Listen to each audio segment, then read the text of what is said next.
네, 반갑습니다. 예, 날씨도 더운데 이렇게 이런 자리에 같이 이렇게 만나서 좋습니다. 한국에서 참 이렇게 의미 있는 소통의 자리를 갖는 게 그렇게 흔치 않잖아요. 그래서 우선 좋고요. 제가 이 교황 이번 우리 교종이라고 부른다 하더라고요. 오신 걸 보면서 제가 얼마 전에 제 트윗에도 큰 걸 올렸는데 두 개의 단어가 제가 떠올랐습니다. 하나는 고교함이고 하나는 섬세함.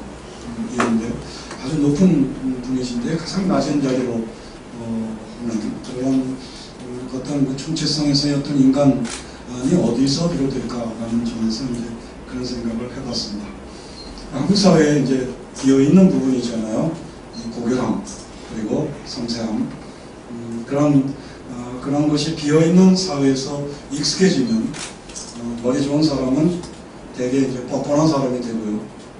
머리 나쁜 사람은 머리가 좋지 않은 사람은 시시한 사람이 된다. 이게 이제 제가 트윗에 올렸던 글이었는데 어떠십니까? 여러분은 정말 고교함과 섬세함을 지향하고 계신가요? 기대하겠습니다. 그 말씀은 이제 예를 들면 우리말에 아주 좋은 말이 하나 있죠. 많이 있습니다만 예를 들면 짓다라는 표현이 있습니다. 집도 짓고요, 밥도 짓고 농사도 짓고 옷도 짓습니다. 그래서 시부지가 다 짓다 아닙니까? 그러니까 잘 지어야죠. 그런데 가장 중요한 짓다는 나라는 인간을 어떤 인간으로 지을 것인가에 물음일 것입니다. 그런 면에서 바로 고교함과 섬세함에 대한 그런 긴장을 유지하는 것, 이것이 저는 대단히 중요한 삶의 자세가 되어야 하지 않을까 그런 생각이고요. 오늘 말씀드릴 이 생각의 좌표도 어떤 점에서 이제 그러한 맥락 속에서 던져지는 질문과 연결되어 있습니다. 제가 쓴 2009년에 이제 생각의 좌표라는 책을 냈는데요. 그것이 이제 벌써 5년이 지났네요. 거기서 이제 제기한 것이 바로 사람이 생각하는 동물인데 생각을 갖고 태어나지 않는다라고 했을 때 그러면 내가 지금 현재 갖고 있는 생각은 어떻게 갖게 되었나?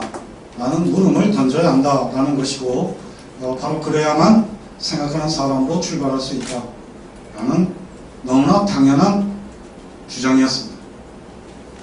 그것이 제가 오늘 처음에 바로 던질 질문도 바로 그 질문이고요. 그리고 이 질문을 통하여 한국 사회를 이렇게 조명해 보면 이런 질문 자체가 소고되어 있는 사회이고 소고 또는 생략되어 있는 사회여서 결국은 어떤 문제가 있냐 하면 내가 갖고 있는 생각을 고집하고 할 뿐 그 생각 어디서 왔는지를 묻지 않기 때문에 회의할 줄 모르고 그런 문제를 안고 있고 그런데다가 이것이 대개 이 지배체제, 지배질서에 의해서 주입받거나 또는 흡수하거나 이런 것으로 거의 다 채워지기 때문에 그래서 한국 사회에서 이 자리에 계신 분은 어떠신지 모르겠습니다만 만약에 비판적 의식을 내가 갖고 있다, 사회에 대한 비판의식을 갖고 있다, 의식이 생각이니까 그럼 그 생각의 출처에 대해서 물어보십시오.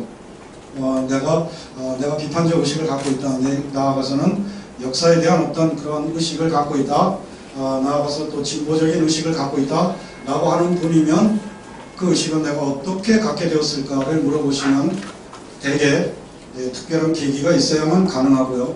그 특별한 계기에 가장 많은 부분을 차지하는 것이 선배를 잘못 만나야만 가능합니다. 이것을 한번 추적을 해보고 왜 그런지에 대해서 추적을 해보고 그 다음에 그것이 갖는 또 대단히 이제 의미 있는 그런 계기인 건 분명하지만 그것이 갖는 한계 그런 말하자면 10대나 이런 시절부터 스스로 형성해 나아간 그런 의식세계가 아니라 어느 시점에 선배를 잘못 만나서 내 권의 책을 읽은 걸로 단정시킨 이런 의식의 반전을 통하여 갖게 된 비판의식이라는 것이 얼마나 거친 것인데도 불구하고 그런 섬세함이 결여되어 있는 이런 것인데도 그걸 똑같이 고집하는. 네, 그래서 누구도 다 마찬가지로 제가 표현하는 생각의 문이라는 표현이 있습니다. 생각의 문을 모두 다 선별 잘못 만난 사람 포함하여 문을 꽉 닫고 있는, 문을 열고 있지 않은, 즉 회의하지 않는 이런 것이 결국 최근에 일어난 이 진보 진영을 포함하여 그 지리멸렬상을 낳게 된 그런 것까지도 한번 같이 이 질문, 제가 던지는 질문, 내 생각은 어떻게 내 생각이 되었나 라는 이 질문을 통하여 같이 한번 조명해 보고자 하는 것입니다. 그게 오늘 주된 내용일 것이고요. 그렇게 아까 말씀하신 대로 한 1시간 10분 내지 20분 정도 말씀드리고 여러분의 질문을 받는 그런 것으로 진행을 하겠습니다. 자, 그러면 제일 먼저 던지는 질문이 내 생각은 어떻게 내 생각이 되었나 라는 것입니다. 이걸 같이 여기다 적어보겠습니다.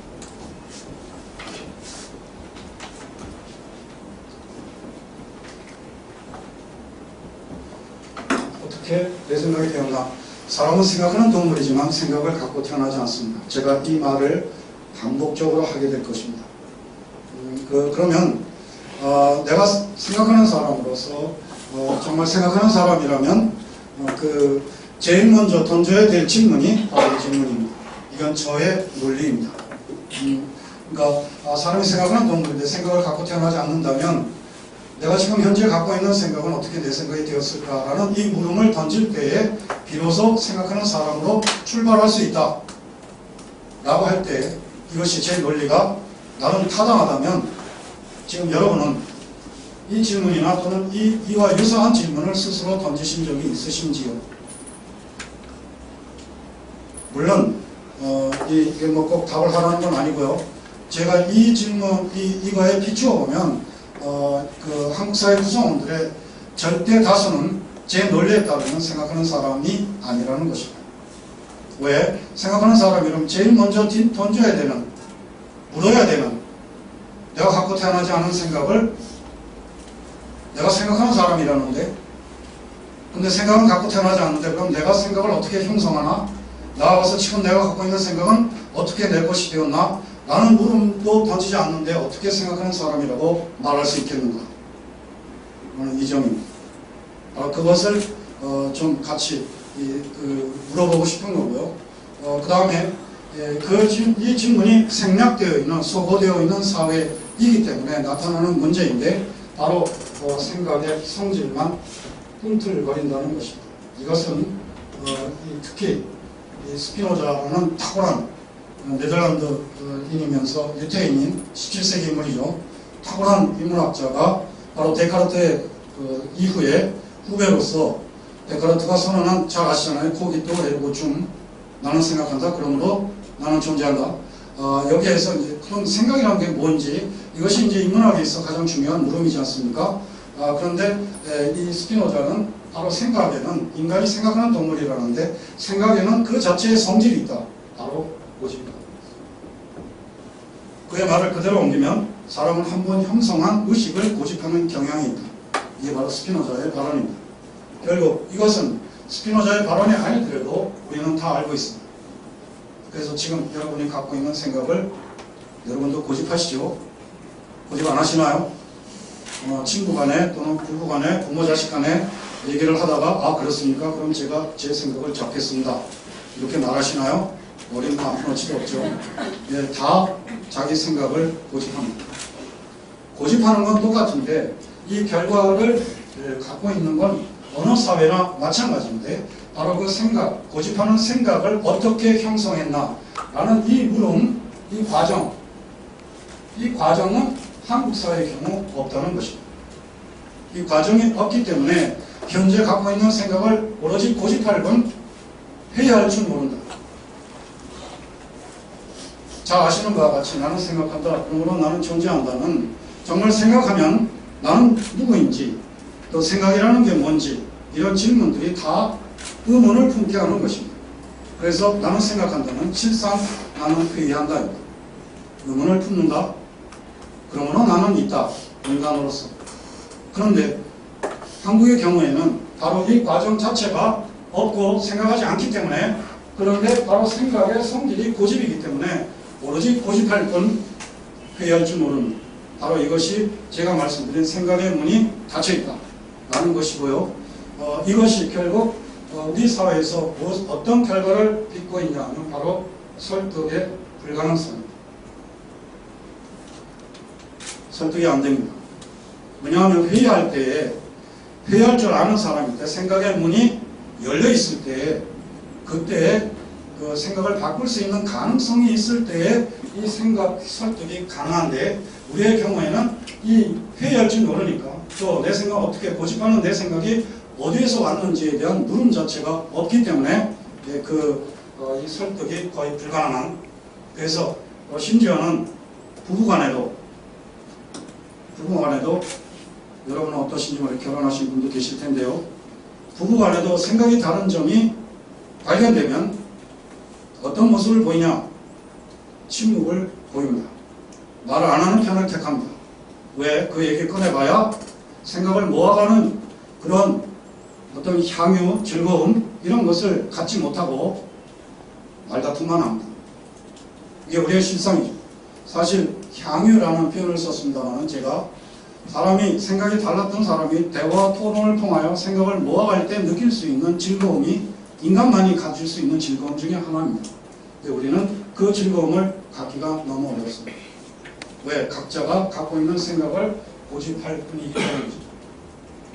실제로 이 문제는 결국 관계성 속에서, 인간 관계 속에서 그것이 어떤 관계이든 간에 가장 그 관계가 정말 밀도 있고 내용 있고 그런 것을 보장하려면 바로 사유를 같이 할 때, 세계를 같이 바라볼 때 그것이 가능한데, 우리의 경우에는 그 가능성이 거의 없고, 이러니까 관계성 속에서의 향유를 느끼기가 어렵습니다. 그러다 보니까 훨씬 외로운 섬이 될 수밖에 없고, 외로운 섬들이 추구하게 되는 것이 결국은 특히 한국과 같이 이런 무신주의가 같이 지배하는 사회에서는 더욱더 소유에 집착하는 이런 모습을 보이게 되죠. 그러니까 그래서 이 설득이 불가능하다, 거의 불가능한 이런 문제를 안고 있는 부부간에라는 것은 이를테면 사회경제적 처지에서 동일체입니다. 그런데 사회경제적 처지에 있어서 동일체인데도 불구하고 설득이 불가능하다 라고 할 때 과연 누구를 설득할 수 있을까요? 그러니까 지금 이 자리에서도 보신 분들도 한번 돌이켜 보시죠. 지금 설득하고 계신가요? 누군가를 설득하고 계신가요? 제가 볼 때는 한국 사회 구성원들은 설득하는 것을 다 포기한 상태에 있습니다. 왜? 해도 안 되니까. 바로 이 점이 우리의 제방 사회운동이나 이사님 계십니다만 언론운동이나 하여튼 이 모든 운동을 지극히 어렵게 만들고 있는 요인 중에 하나이기도 합니다. 왜냐하면 이 자리에서 예를 들면 운동론 잘 아시잖아요. 우리가 다 운동이라고 부릅니다. 정치운동, 언론운동, 사회운동, 노동운동 할 것 없이 다 운동이라고 부르는 거는 왜 운동이라고 부를까요? 바꿔야 하니까요. 움직여야 하니까요. 그런데 움직이려면 바로 어떤 것이 필요하겠습니까? 운동의 기본론이 나오지 않습니까? 운동은 같은 처지와 같은 지향을 갖고 있는 사람이 우선 조직하라 그랬습니다. 우선 힘을 합쳐라, 조직하라. 그 다음에 학습하라 했습니다. 학습하라고 그랬고, 그 다음에 선전하라고 그랬습니다. 이게 조직하고 그 다음에 학습하는 것은 바로 우리 자신을 바꿔야 하니까, 그 다음에 선전하라, 이웃을 바꿔야 하니까, 바로 이것이 운동의 건강성을 담보하는 것이죠. 그럴 때 정말 이것이 움직여질 때 운동의 건강성이 확보됩니다. 그런데 우리의 경우에는 방금 말씀드린 이 문제에 의해서 선전활동, 설득 안 합니다.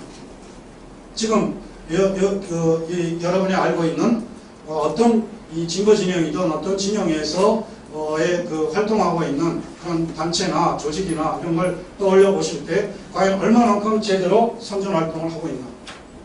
제가 볼 때는 이 점에 있어 이 개신교회나 이런 데에 비하면 0.1%도 하고 있지 않습니다. 그 다음에 또한 학습도 거의 하지 않죠.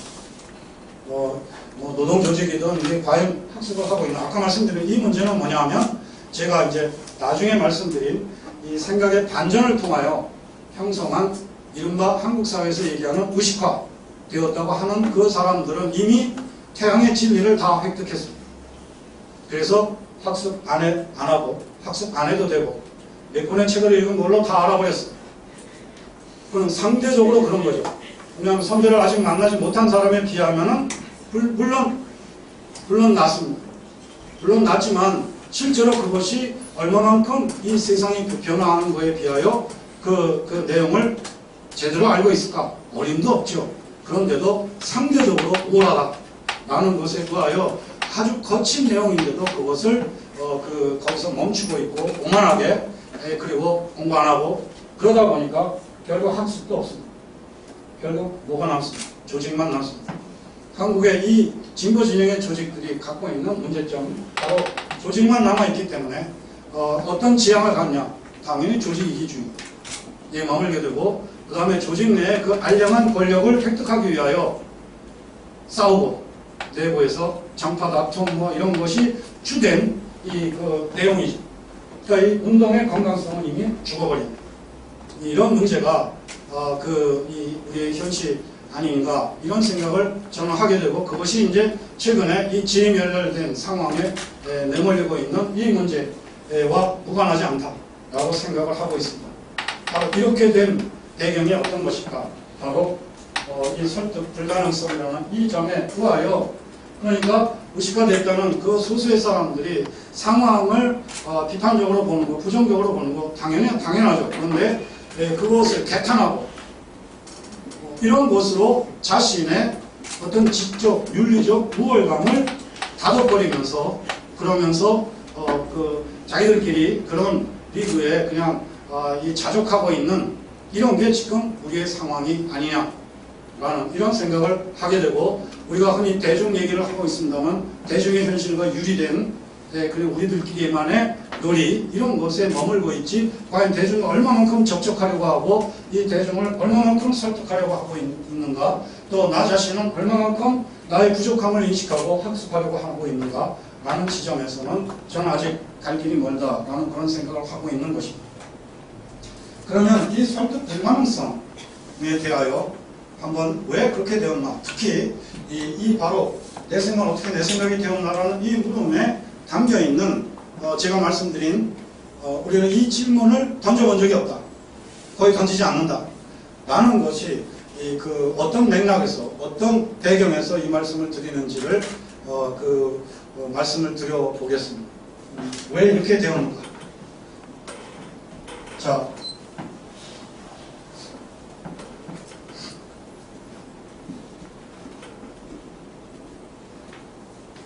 사람은 생각을 갖고 태어나지 않는데 그런 생각을 어떻게 형성하나 생각의 세계를 어떻게 형성하나 이른바 사회화 과정을 통하여 형성합니다.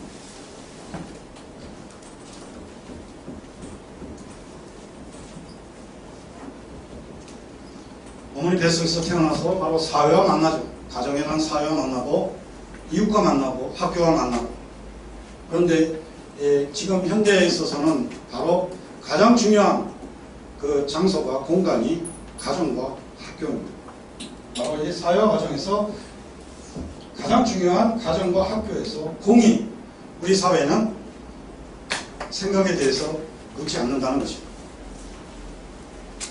바로 이 점이죠.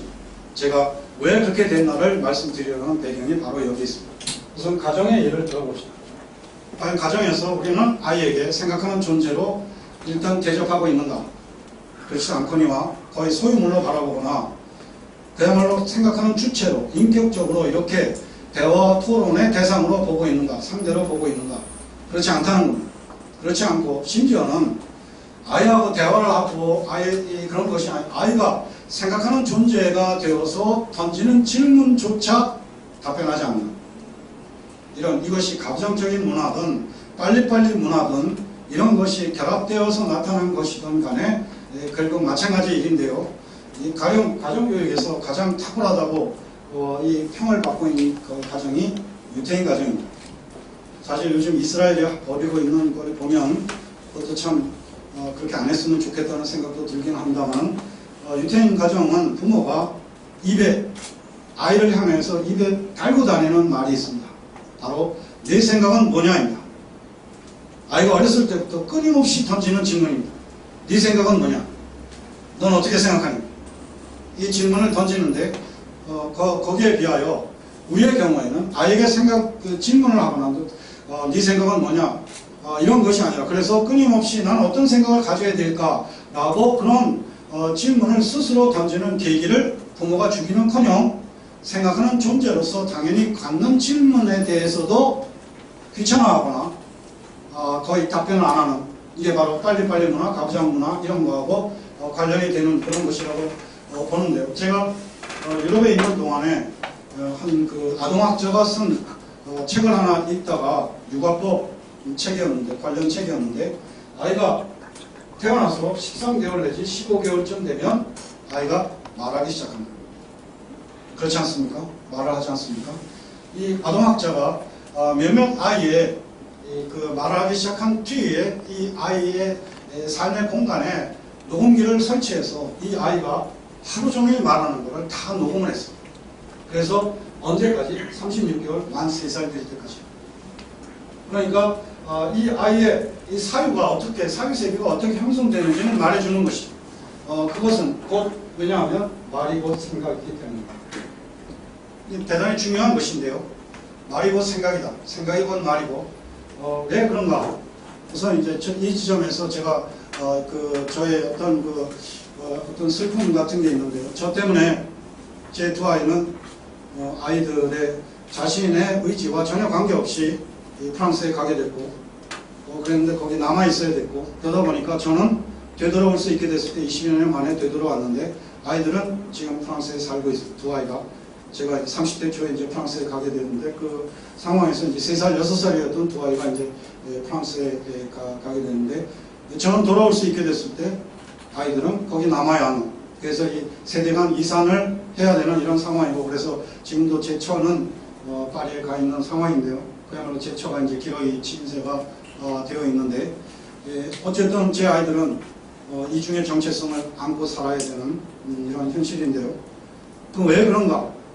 저한테 이제 간혹 그런 질문을 받는 경우가 있습니다. 제가 그 골치 아프게 왜 한국에 와가지고 그냥 다시 프랑스로 돌아가는 게 어떠냐 이 말을 많이 자주 듣는데요. 근데 사회는 자기가 속한 사회는 자기가 선택할 수 있는 게 아닙니다. 사회는 규정되는 것이 무엇으로? 1차적으로 사유하는 언어로 규정되는 것입니다. 말하자면 저는 그 20여 년을 살았다 하지만 사유하는 언어가 바뀌지 않은 거죠. 한국어인 거죠. 지금처럼 한국어로 사유하고 한국어로 소통하고 한국어로 추론하는 생각하는 존재로서 가장 중요한 정체성입니다.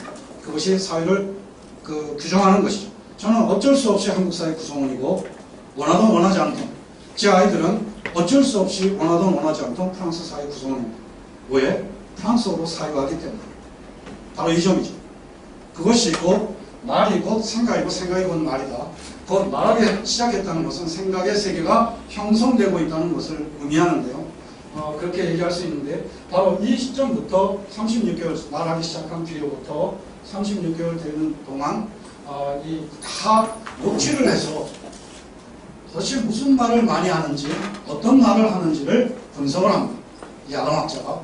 근데 아무튼 제가 읽은 거 꽤 오래되긴 했습니다만 가장 많이 아이가 태어나서부터 말하기 시작한 뒤로부터 36개월 될 때까지 가장 많이 말하는 말은 당연히 엄마입니다. 가장 많이 말한 단어는 엄마죠. 그런데 둘째로 가장 많이 말한 단어는 아빠가 아닙니다. 맘마도 아닙니다. 싫어도 아닙니다.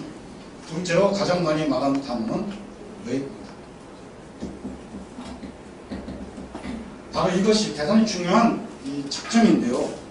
사람이 그 생각하는 존재이기 때문에 궁금함, 그리고 아이는 아직 인식체가 굉장히 낮은 수준에 있기 때문에 대단히 두렵습니다. 밤이 오는 거 두렵습니다. 꼼꼼한 거 두렵죠. 비 오는 거 궁금합니다. 그럼 비는 왜 오나? 질문이 나오죠. 왜? 생각하는 사람이니까. 말이고 생각이니까 생각을 할 수, 그것이 말로 나오는 거지. 그래서 엄마를 불러서 질문을 던집니다. 비는 왜 오고, 손가락은 왜 5개고, 밤은 왜 오고. 엄마의 자리에서 서면 참 객관맞은 질문이죠. 대답하기 어려운, 쉽지 않은. 그런데 그들의 문화가 그 질문에 나름대로 답변을 하도록 요구합니다. 그들의 문화가 왜? 아이를 인격적으로, 수평적 인격적 관계로 바라보고 있기 때문에, 그리고 우리처럼 이런 소유물로 바라보는 이런 것이 아니어서 나름대로 대답을 해줍니다. 그러면 또 다른 왜가 나옵니다. 대답 들어도 또 다른 왜가 나오고, 한국의 경우에는 이 왜라는 질문에 어떻게든 대답을 해주면 그 또 다른 왜가 나온다는 것을 너무나 잘 알고 있으니까 우리의 문화는 바로 부모의 자리에서 이 왜라는 질문을 어떻게 일찍 차단할 것인가, 이게 관심이죠. 그리고 그것이 우리의 문화로 자리 잡히게 됩니다. 그래서 이제 많이 하는 얘기가 데리고 하는 게 이제 크면 다 알아. 뭐 이런 방식이죠.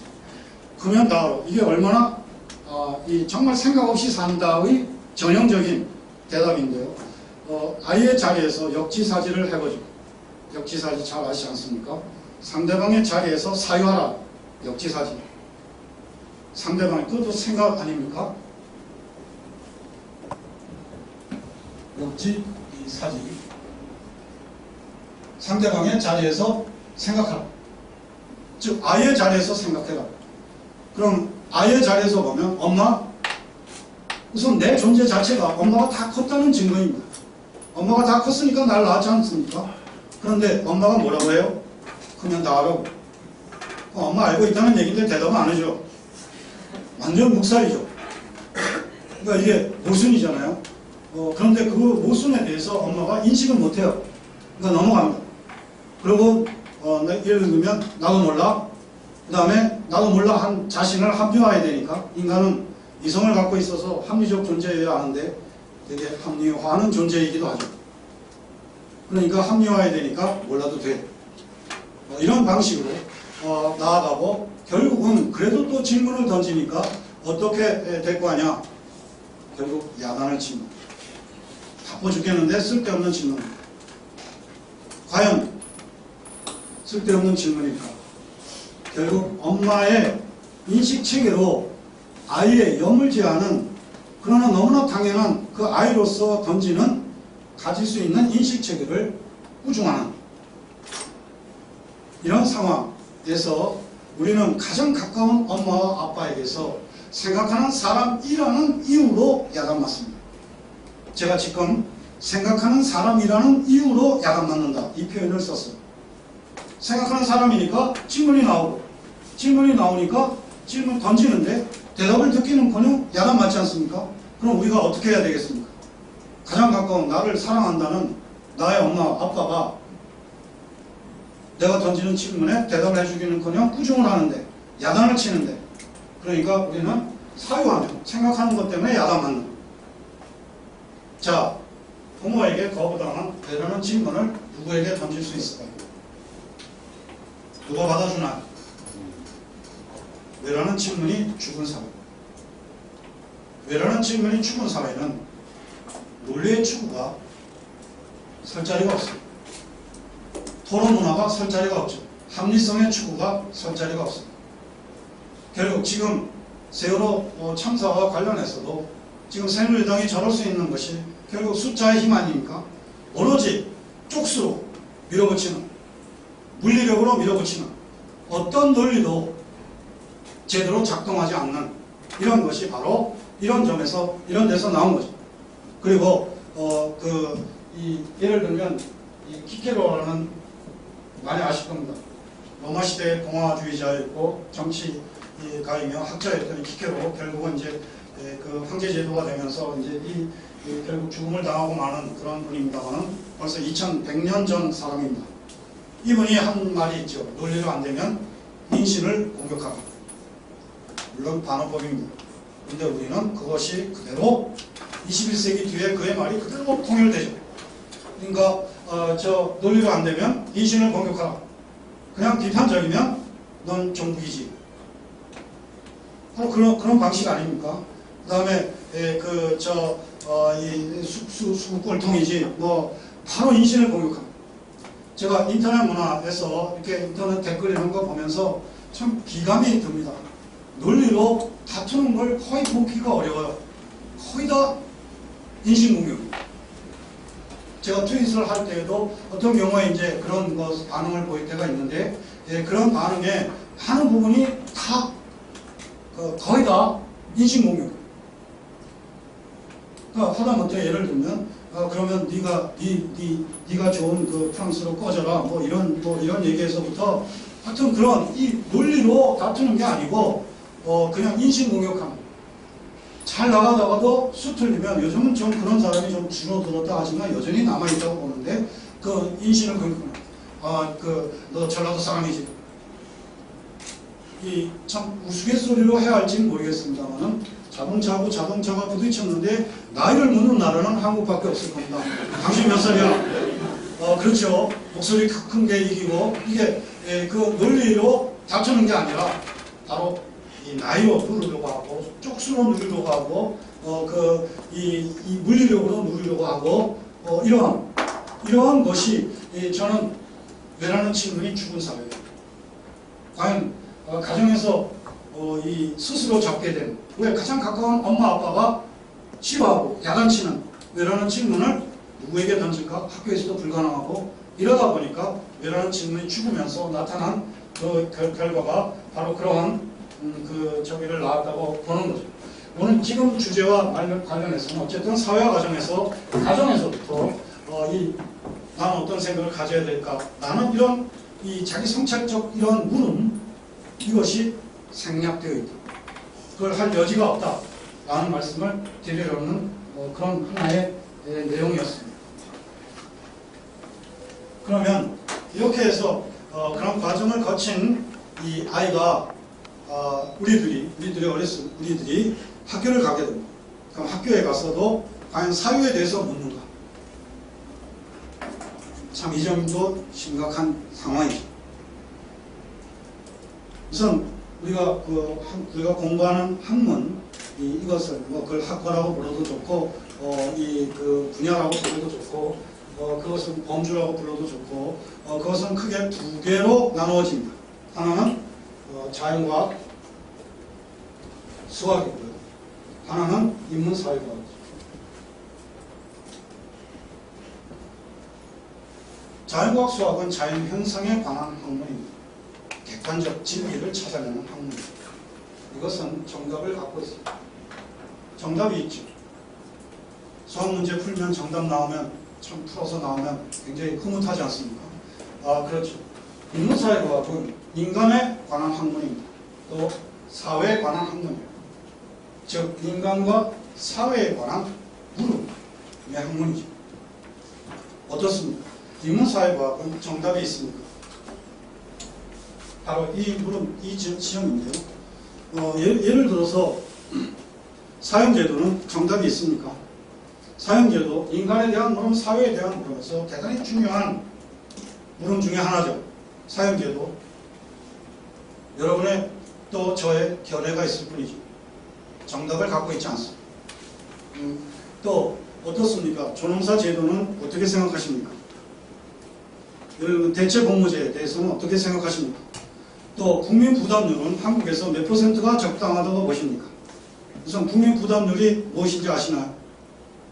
국민부담률 대단히 중요한 개념인데 정답이 없기 때문에 한국에서는 잘 가르쳐주지 않습니다. 가르쳐줄 이유가 없죠. 정답이 있어야만 가르쳐주는 이 문제를 안고 있다는 뜻입니다. 국민부담률은 이 총소득 중에 국민들이 분배받아서 총생산이 총소득이고 총분배이고 총소득이잖아요. 각자가. 그런데 그 중에서 조세와 사회보장 기여금, 사회보장비 이게 국민부담률입니다. 이른바 재분배율이라고도 하죠. 지금 한국은 26.5% 정도로 알고 있습니다. 가장 높은 나라가 가장 높을 때 스웨덴인데요. 가장 높을 때 47%에 이르렀어요. 결국 우리하고 20%나 차이가 난다는 것인데, 그런데 이것에 대해서 사회를 어떻게 구성하는가 라는 데 있어 대단히 중요한 개념 중에 하나인데 한국 사회에서는 널리 퍼져 있지 않습니다. 저는 여러 가지 이유가 있겠지만 가르쳐주고 싶지 않은 그런 배경도 있겠으나 그것이 이 정답이 있는 학문이면 가르쳤을 것이다. 예를 들면 35%가 정답이다. 근데 그게 아니니까 그런 걸 가르쳐주기가 어려운 제 문제의 핵심은 뭐냐 하면 이것은 애당초 정답이 없는 사유의 학문입니다. 견해를 묻는, 그리고 사유의 논리를 묻는, 어떤 논리로 그런 사유를 하는가 라는 것을 묻는 학문이었는데 이것을 사유를 하지 않게끔 해버렸고, 그리고 바로 정답이 있는 암기로 만듭니다. 이것입니다. 제가 보는 문제의식은. 그래서 결국 일상에서, 학생의 일상에서 우리에게서 생략되어 있는 것이 바로 글쓰기입니다. 중고등학교 다니시면서 글쓰기 하셨나요? 어떻습니까? 제가 한국에서 나름대로 운이 좋았어요. 좋은 학교 다녔습니다. 근데 저희 좋은 학교도 많이 있는, 그 좋은 학교라는 말도 참 보배가 있는 말인데요. 별로 좋은 학교가 아니었던 것 같습니다. 지금 되돌아보니까. 아무튼, 운이 좋아서, 그렇게 됐는데, 사실 따지고 보니까, 제가 암기를 잘하고, 이거였는데. 근데 제 두 아이가 한국에서 학교를 다니면서 그 학교의 일상을 보니까, 인문사회과학은 온통 다 글쓰기인 거예요. 그래서, 전 곰곰이 생각했죠. 이게 도대체 어떤 차이가 있나 이런 생각을 했는데 바로 여기서 이제 우리가 함정에 빠져 있는 그런 걸 생각하게 된 것입니다. 결국은 글쓰기는 누구로부터 출발하나 각자가 씁니다. 내가 쓰는 거죠. 나의 자리에서 사유하는 것입니다. 어쨌든 나의 자리에서 사유를 요구받는 것이죠. 나는 각자가 다릅니다. 여자일 수 있고 남자일 수 있고 가난한 학생일 수 있고 부자 학생일 수 있고 제주도 사는 학생일 있고 강남에 사는 학생일 있고 각자가 다 다르죠. 그 자리에서 인간에 대한 물음, 사회에 대한 물음에 대해서 자기의 사유, 생각을 적는 것이죠. 근데 우리는 인문사회과학 공부를 당하게 되어 있습니다. 애당초 정답이 없는 사유할 것을 요구하는 학문인데 비틀 것이죠. 비틀려서 정답이 있는 암기 과목으로 되다 보니까 암기는 모든 학생의 정체성을 완벽하게 무시하게 됩니다. 바로 이 점인데요. 모든 학생에게 남학생이건 여학생이건 성소수자건 아니건 관계없이 부자건 관계없이 가난한 학생이건 관계없이 이것이 인간과 사회에 관해서 너희들에게 똑같이 적용되는 진리다 라고 가르칩니다. 자, 여기서 아주 가장 기본적인 질문, 인간과 사회에 관한 학문이라면서 나라는 것이 소거되었다는 것입니다. 어떻게 생각하십니까, 여러분은? 인간과 사회에 관한 학문에서 나라는 존재가 없다 라는 점, 거기서 어떻게 인문사회과학이 나올 수 있을까? 가능할까? 라는 이 물음 하나 하고, 그 다음에 두 번째 물음은 그러면 모든 학생에게 똑같이 이 진리라고 선정되고 그래서 입력시키라고 요구받은 내용은 그것은 누가 선택한 것일까? 두말할 것도 없이 지배 세력이에요. 지배 세력의 관점에서 그들에게 유리하게 그 내용을 모든 학생들에게 학문의 이름으로 입력시키는 과정, 이런 결과를 낳아서 조금 이 현학적인 표현을 쓴다면 결국 우리가 학교 다니면서 나도 모르는 사이에 입력하라고 요구받은 내용은 인문사회과학의 이름으로, 예를 들면 역사, 지리, 정치, 경제, 사회, 도덕, 철학 이런 과목의 이름으로 제가 또는 우리들이 입력받은 것은 객관적 진실이라고 포장된 지배 세력의 관점 내지 견해다.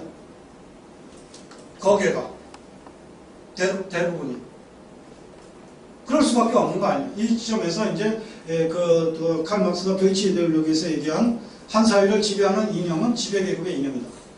이것이 어떻게 우리 사회에서 관철되는가가 바로 이 문제, 이 암기를 통하여 이루어지는 이런 것이라고 저는 그렇게 보는 것이죠. 그것이 이제 우리 사회를 지배하는 그 정치적 힘의 역학관계를 완전히 기울어진 운동장으로 만들고 있는 그런 배경 중에 하나라고 생각합니다. 또 하나의 그 여러 가지 이제 이 부수적인 문제들이 있는데요. 시간이 많지 않아서 저기는 못하겠는데 우선 학생들이 굉장히 힘들어합니다. 다 경험하셨겠습니다만 자연과 수학 잘하는 아이들, 운 좋은 아이들, IQ 높게 태어난 아이들, 이 아이들이 이것만 잘해야 되는데 이것까지 잘합니다. 왜? 이것까지 암기감으로 만들어버렸기 때문에. 그러니까 실은 인문사회과학 잘하는 학생은 책 많이 읽고 인생 경험하고 고민도 해보고 이런 학생이 유리해야 마땅한데 우리의 현실이 그렇잖아요. 좁은 공간에 연대 달달달 잘 암기하고 이런 상황, 이런 것이지 않습니까? 우리가 공부하는 예를 들면 방식은 아까 그 예를 들어서 제가 책에도 소개했습니다만은 제 아이들이 중3 때 나는 사회교육에 대해서 이렇게 생각한다. 이거를 글로 쓰는 게 사회과에 있었습니다. 근데 우리는 제가 그 언론계에 있는 동안에 KBS에서 거의 다 대학 나온 사람들에게 준 그 상식 문제, 그 입사 시험이었는데요. 거기에 문제가 이게 있더라고요. 다음 나라들 중에서 사형제도가 실질적으로 폐지된 나라는 어느 나라입니까? 그리고 보기가 나와 있습니다. 자, 수험생에게 생각을 묻고 있나요? 어떤 객관적 사실을 알고 있나만 묻고 있죠. 여러분은 우리가 만약 글쓰기를 하지 않았다 라고 한다면 내 사유를 요구받은 적이 없다. 우리는 학생 때도 내가 어떤 생각을 갖고 있는지 요구받은 적이 없어요. 다만 내가 어떤 객관적 사실을 알고 있는지만 요구받았죠. 연대를 암기하고 있는지, 시를 제대로 이 사람이 청록한지 아닌지 등등 내 사유를 질문받은 적이 없다. 바로 이 점이 저는 왜 그랬을까? 두 가지 배경이 있다고 생각하는데요. 하나는 궁주 일본 시절에 근대식 교육이 정립된 거. 그러니까 당연히 식민지 백성, 궁주 일본인데다가 식민지 백성인데 내 생각을 요구할 이유가 없죠. 너는 생각의 주체가 아니고 그저 네가 갖는 것이나 그런 것은 인간은 어떤 존재이고 세상은 이런 거다라는 것을 지배세력의 관점에서 주입시키면 됐던 이 상황과 그 다음에 대학 사회화가 결국 학생들을 순서를 매겨야 되는데 줄을 세워야 되는데 줄 세우려면 글쓰기 해가지고 줄 세우기 어렵고 당연히 그렇죠. 그러니까 그것을 학문을 비틀어서 줄 세울 수 있도록 만들어버려요. 예를 들면 국어 시간이 있습니다. 학생의 국어 시간을 어떻게 줄 세울 수 있나요? 정확하게 줄 세울 수 있을까요? 국어 능력이란 무엇입니까? 말하는 능력, 글쓰기 능력, 독해하는 능력, 이게 국어 능력이잖아요. 근데 그걸 어떻게 정교하게 학생들을 줄 세울 수 있나? 불가능합니다. 근데 우리는 줄을 세워야 하잖아요. 그러려면 어떻게 합니까? 학문을 비틉니다. 바로 시인의 이름을 외우고 있는지, 이 낱말의 단어가 요것이 맞는지 저것이 맞는지, 이런 방식. 전혀 사유를 묻지 않는 그래서 제가 말씀드리는 가정과 학교에서 공이 생각에 대해서 묻지 않는 삶. 어떠십니까? 그게 이제 제 문제의식. 그러다 보니까 입력된 것은 있고 주입받은 거 있고 흡수한 거 있는 이런 사람들이 아까 말씀드린 대로 생각의 성질이 고집이라는 이 점이 있어. 막무가내로 고집하는. 그래서 한국 사회 구성원들은 아까 말씀드린 생각의 무리 자체입니다. 이 표현이 적절한지 모르겠습니다. 그래서 누구도 설득을 되지 않는, 설득될 가능성이 없는, 그만큼 이미 다 존재의 완성 단계에 이르신 듯한 분들,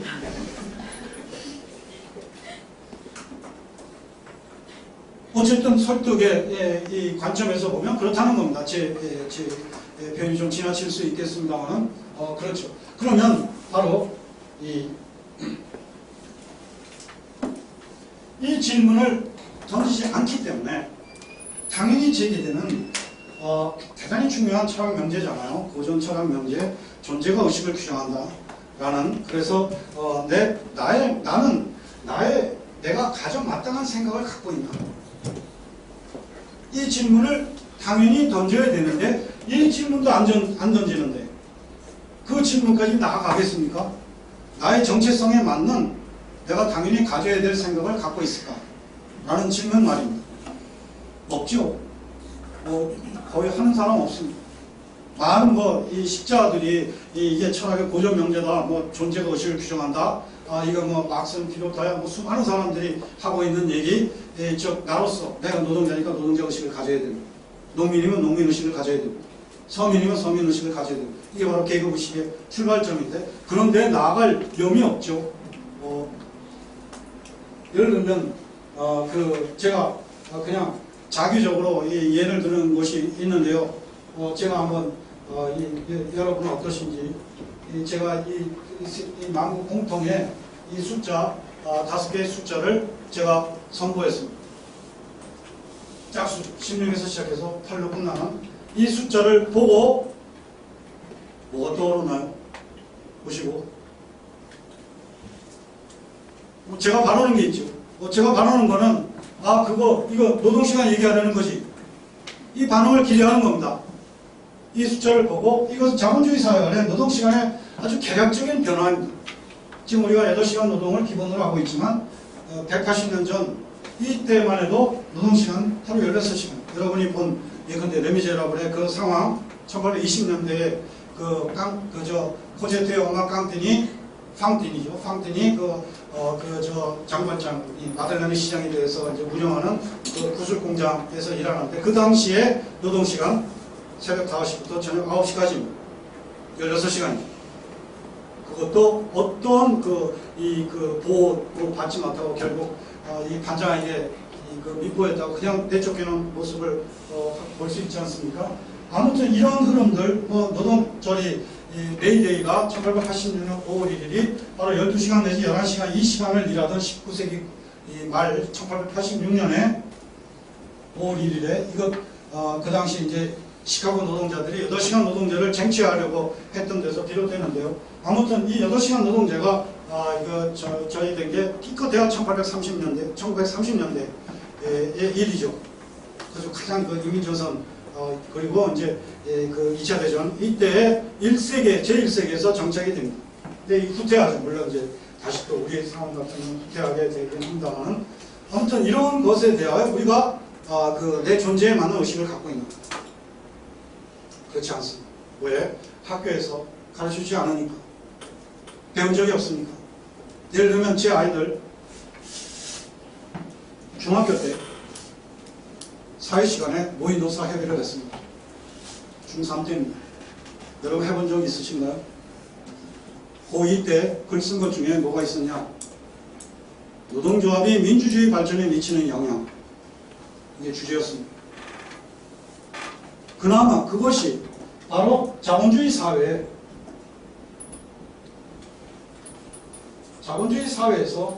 사회 과목에서 당연히 배워야 하는 내용입니다. 우리는 초등학교 들어가면서부터 사회시간이 있죠. 초등학교 6년 동안 공부했어요. 중학교 3년 공부하고 고등학교 올라가서도 사회 과목이 있습니다. 사회 탐구까지 하는 학생이 있어요. 그런데 자본주의 사회에 살고 있는 우리가 제가 지적하고 싶은 것은 자본주의 사회에 살고 있다는 것은 상식적으로 다 알고 있습니다. 그런데 사회시간에 그 12년 동안 공부하는 사회시간에 자본주의 사회에 대해서 공부한 것이 별로 없다는 것을 인식하고 있는 구성원은 거의 없습니다. 이게 바로 자본주의 사회의 한 일원인 우리 모두가 그에 맞는 의식을 갖고 있나? 라는 질문, 제 두 번째로 제기하는 질문, 존재에 맞는 의식을 갖고 있나? 라는 점에서 완벽하게 동떨어져 있거나 나아가서는 배반하는. 어떻습니까? 한국의 저에게서 노동자 의식을 발견할 수 있나요? 거의 없죠. 거의 외려 반노동자 의식을 갖고 있죠. 흥미롭죠. 이게 정서적인 것인데요. 어떠신지 모르겠습니다. 저는 참 그렇게 판단되는데 참 희한해요. 어떤 점이 희한하냐 하면 돈이든 자본이든 권력이든 가진 사람은 없는 사람을 사람 대접도 안 해줍니다. 근데 놀라운 것은 이 없는 사람들이, 그렇게 당하는 없는 사람들이 가진 사람들 걱정을 해줘요. 재벌 걱정을 해주고요. 아닌가요? 제가 잘못 보고 있나요? 바로 이것이 이 존재하고는, 자기 존재하고는 전혀 관계없는, 나아가서는 자기 존재를 배반하는 그런 의식을 주입받은 것. 흡수. 이런 문제 하나의 예로 제가 보여드린 것인데요.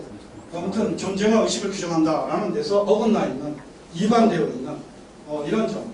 그러니까 어떤 결과냐? 결국은 제가 말씀드리려는 것은 결국 사람이 생각하는 동물의 생각을 갖고 태어나지 않는데 생각을 형성하는 것이 자기 주도적으로 하는 것이 아니라 주입되고 흡수하고 하는 것인데, 그런 것에 대하여 이 물음 자체도 없고 내가 어떻게 갖게 되었는지 자체도 없고, 그런데 이미 갖고 있고, 그런데 그 갖고 있는 것을 고집하는데, 그 고집하는 생각의 대부분의 경우, 예를 들면 가난한 사람과 노동자의 경우는 거의 다 자기를, 존재를 배반하는 의식을 갖고 있고 그것을 고집하고 있는 이런 점이라는 겁니다. 한국의 교육은 더구나 자기가 학비를 거의 또 내야 되는데, 그러니까 제가 좀 거칠게 표현해서 가난한 사람들과 노동자의 자식은 장래에 자신을 배반하려는 그런 의식을 형성하기 위하여 자기 돈 들여서 공부하는, 이게 우리의 계급적 관점에서 볼 때 우리의 상황, 현실이 아니냐, 이런 생각을 해봅니다. 그러면 지금 이제 결론 부분에 다가가고 있는데요. 한 15분 정도면 이제 제가 마치 15분 내지 20분 정도에 마치가 합니다. 그러면 이제 이 질문에 바로 돌아가서, 여러분도 생각을 갖고 태어나지 않으셨는데 지금 현재 갖고 계신 생각은 어떻게 형성하셨나요? 어떻습니까? 저는 여기서 주체성의 문제를 제기하기 위하여 나라는 존재가 주어로서 형성한 형성하는 경험은 어떤 것이 있고, 나라는 존재가 다만 대상, 객체로서 형성한 것은 무엇일까? 이렇게 좀 거칠지만 이렇게 나누어서 봤을 때, 예를 들면 내가 대상이며 객체로서 형성하는 것에 지금 말씀드린 제도 교육이 있습니다. 제도 교육, 이 주입식 암기 교육. 바로 우리가 엽기적인 일인데 엽기적으로 받아들이지 않는 게 가장 엽기적인 일인데, 그 중에 하나가 바로 주입식 암기라는 표현이죠. 암기, 주입받습니다. 주입받고 있지 않습니까? 그게 아주 널리 얘기하고 있어요. 주입식 암기 교육이라고. 근데 그게 정말 엽기적인 일인데 엽기적으로 받아들이지 않기 때문에 가장 엽기적이에요. 그렇죠. 이게 주입받고 있죠. 그 다음에 대중매체가 있습니다. 이 TV, 드라마 뭐 이런 거, 지금 우리 청소년들의 가치관을 거의 완벽하게 지금 지배하고 있는 게 바로 이 대중매체, TV, 이런 거죠. 이런 걸 통하여 흡수하고 있어요. 나도 모르는 사이에 끊임없이 흡수되고 있죠. 스펀지처럼. 젊은 시절이니까 더욱더 주입받고 흡수하는 제도 교육과 대중매체는 누가 이 주체냐? 바로 제도 교육은 국가 권력이 주체입니다. 두말할 것도 없죠. 집요한 세력들이 더 이것을 너무나 잘 꿰차고 있습니다. 얼마나 집요합니까? 역사 교과서라든지 이런 문제에 굉장히 집요하죠. 그리고 그런 반면 대중매체 이건 누가 지배하고 있습니까? 결국 국가 권력과 플러스 자본이죠. 이 또한 얼마나 집요합니까? 지배세력. 언론을 장악하려고. 방송이나 KBS라든지 MBC라든지 MBC 완전히 지금 정말 널브러져 있는 상황이고 그렇지 않습니까? YTN이나 이런 거 정말 그 장악하려고 거기에 또 자본의 논리가 관철되고 있는 이런 현실에서 이 주입받고 흡수하는 결국 주체가 내가 아닌 나는 그저 대상 객체로서 대부분의 사회 구성원들은 이걸 통하여 나의 의식세계를 채우게 되는 주체는 따로 있는 이런 것이. 그럼 내가 주체로서 의식세계를 채우는 길은 어떤 것이 있을까? 사람이 생각에 대해서 내가 어떤 생각을 가져야 될지에 대해서 물어볼 대상은 사람밖에 없습니다. 우리가 바위에게 물어보겠습니까? 신에게 물어보겠습니까? 생각하는 사람, 생각에 대해서 물어볼 사람은 사람처럼 생각하는 사람밖에 없죠. 근데 그 사람이 정물일수록 좋습니다. 아무 작용도 하지 않을수록 제가 주체죠. 즉 죽은 사람일수록 좋다는 겁니다. 지금까지 살아온 사람 중에 자기 생각을 표현했지만 죽어 있는, 즉 제일 중요한 건 두말할 것도 없이 책입니다.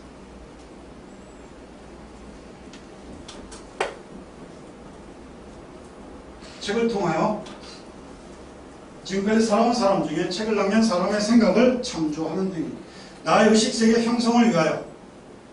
그 다음에 이제 지금까지 살아온 사람 중에 책을 남긴 사람, 이미 죽어서 만나지 못하거나 아니면 멀리 있어서 만나지 못하는 그 사람의 생각을 다만 책을 통하여 만날 수 있는. 그 다음에는 나와 직접 만나서 나와 동시대를 사는 사람에게 열린 자세로 물어보는 것. 그것이 바로 열린 토론. 그래서 제일 중요한 게 바로 독서와 토론이죠. 독서와 토론은 내가 주체입니다. 내가 독서하고 내가 토론하는 것이죠. 그렇지 않습니까?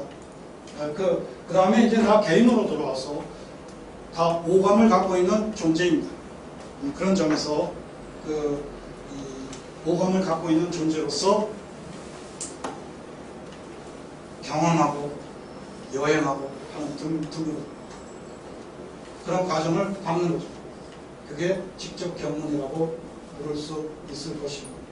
직접 경문.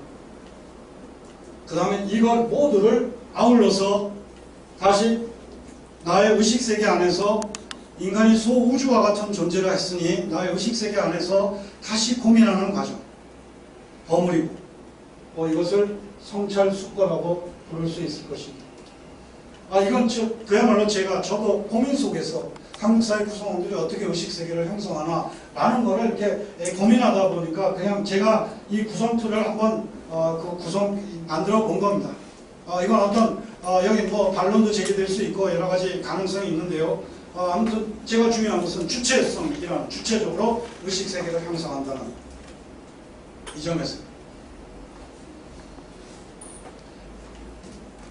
저는 나 자신을 성찰하기 위해서도 그렇고 우리가 부모라면 내 아이가 아무 생각 없이 태어난 아이가 어떻게 의식세계를 형성하는지, 그 다음에 자기 자신의 삶의 주인이려면 적어도 어떻게 해야 되는지, 여기서 우선 무엇보다도 이것이 균형을 이루어야 합니다. 1차적인 요구이지 균형을 이루었으면 하는 것.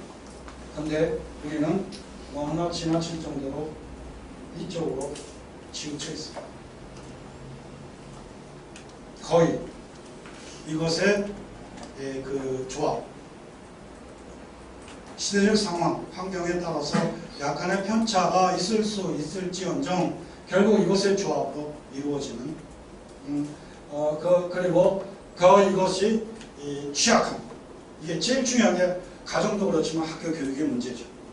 글쓰기가 없으니까 암기만 하면 되기 때문에 인문사회과학을 암기만 하면 되니까 당연히 학교에서 책을 읽지 않아도 됩니다. 글쓰기로 학생을 평가하게 되면 글을 잘 쓰기 위해서도, 그렇지 않아요? 평가를 잘 받아야 되니까, 글을 잘 써야 평가를 잘 받으니까, 그러면 뭐 해야 됩니까? 책을 읽어야 합니다. 토론도 해야 되고. 근데 우리는 암기만 하면 되니까 책을 읽을 이유가 없습니다. 실제로 책 안 읽고, 책 읽는 것, 그것이 뭐 소설책이건 무슨 책이건 다 시간 낭비라고 보니까. 그 다음에 토론, 역시 이것도 시간 낭비인데다가 또 문제가 뭐냐, 애당초에 열려있지도 않고 생각의 문이 닫혀 있습니다. 그래도 학생 때는 아직 생각의 문이 열려있을 가능성이 있을 때 정말 토론 문화가 있어야 되는데 학교 교실에서 토론도 하지 않죠. 지금 학생들이 여행할 수 있습니까? 무슨 경험하고 있나요? 거의 없습니다. 나중에 커서 좀 여행하죠. 주로 사진 찍습니다.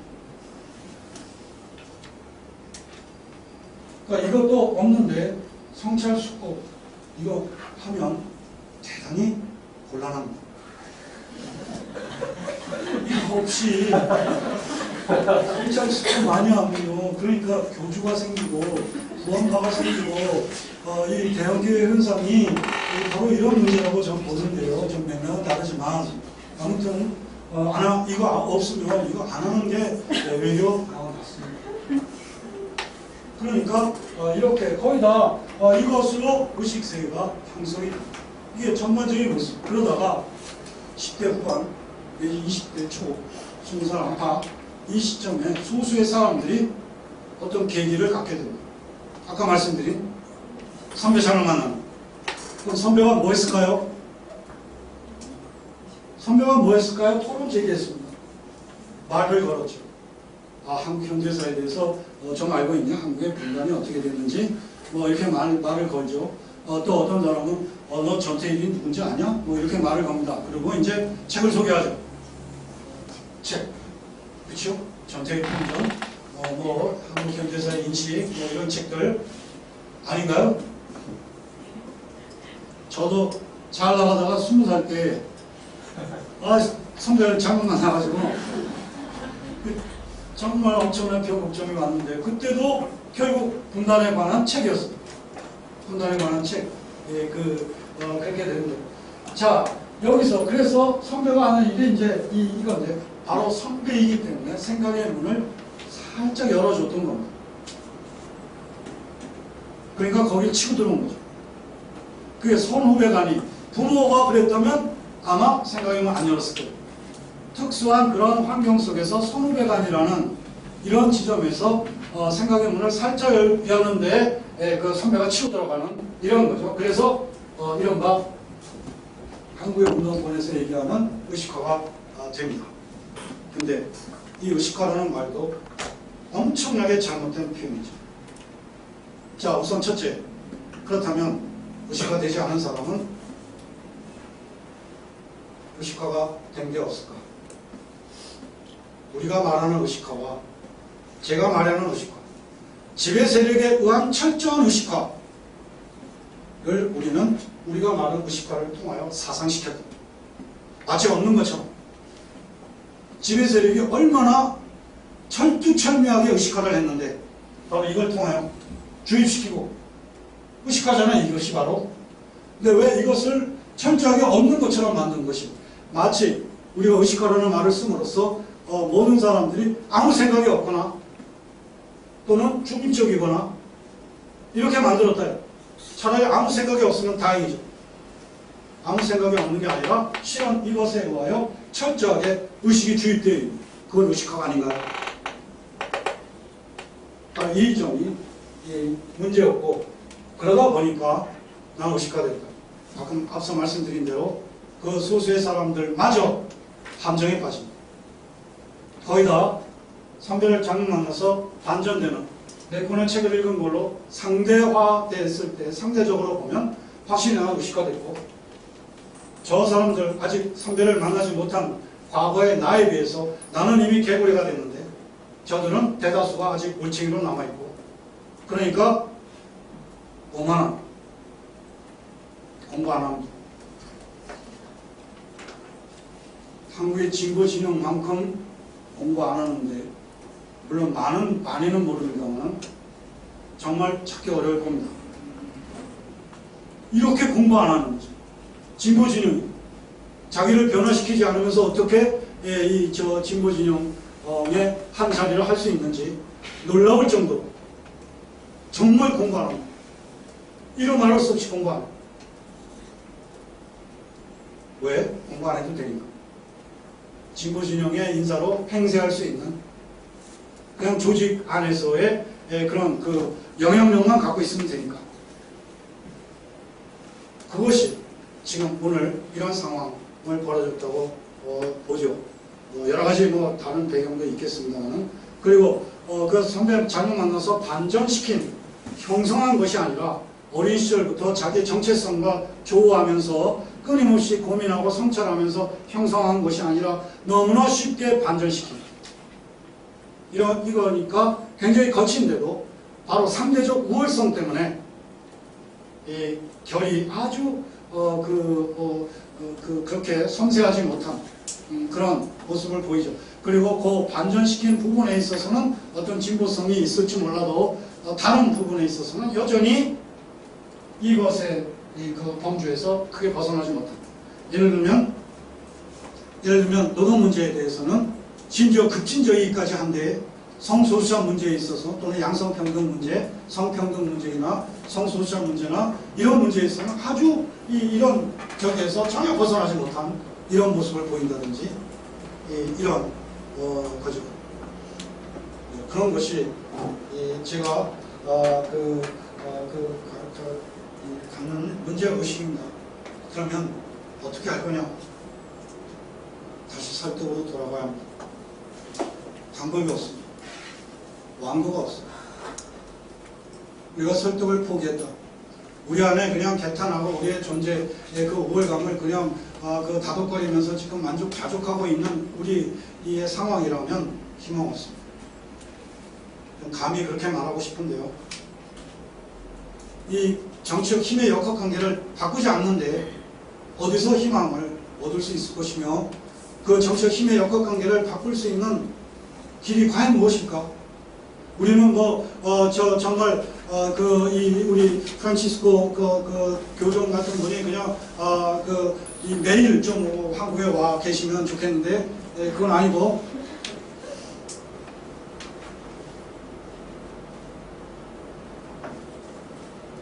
그래서 다시 포기했던 설득을 정말 저는 강조합니다. 저는 왕도가 없다고 보기 때문이죠. 그러면 그 설득에 있어서 아까 제가 운동을 조직하라, 학습하라, 선전하라 이 말씀을 드렸는데 저는 설득으로서도 세 개의 원칙을 세울 필요가 있지 않을까 그런 것을 제가 지난번 한겨레 칼럼의 특별기고에서도 제가 표현했습니다만 바로 집요하다.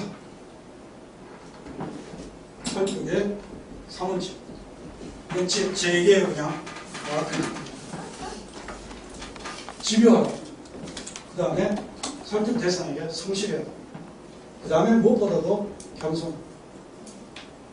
아침 내가 의식화됐다 이래서 오만함. 넌 그것도 몰라? 뭐 이런 식의 반응. 이래서는 절대로 안 된다라는 거죠. 결국 나도 선배를 만나기 전에는 똑같은 올챙이였다. 이런 것.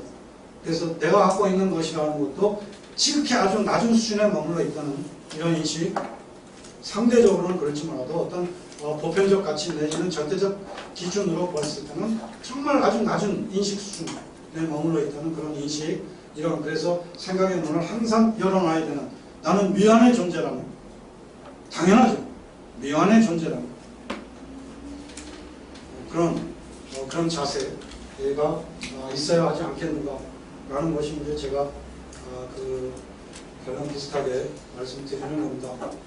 정말 이 생각의 출처에 대해서 묻지 않게 된 그런 배경이다 보니까 생각의 성질이 고집만 남아버린 사회에 정말 설득이 어려운 그러다 보니 설득이 포기되어 버린 이런 데서 정말 저 나름대로 저도 여러 가지 고민을 나름대로 해봤던 거죠.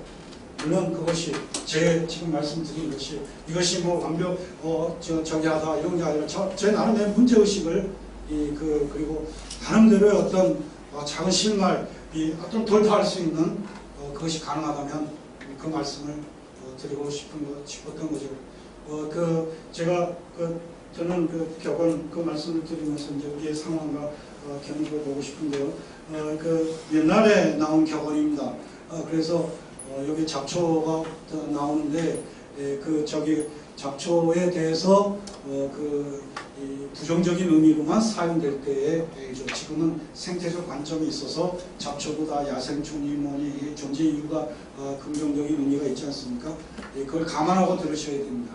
그러니까 부정적인 의미로만의 잡초.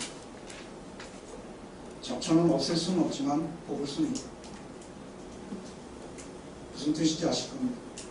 근데 우리는 어떤 모습을 보이냐? 잡초를 없앨 궁리만 할 뿐 아무도 잡초를 뽑지 않는다. 이게 제가 말씀드린 건 뭐냐면 세상이 어떻게 바뀔 것을 기대할 뿐 아무도 설득하지 않는다. 그런 세상은 안 바뀌고 온통 잡초밭이 되어버렸고 그러다 보니까 모두 개탄하고 분노하고 그렇지만 아무도 설득하지는 않는 건 똑같은 거예요.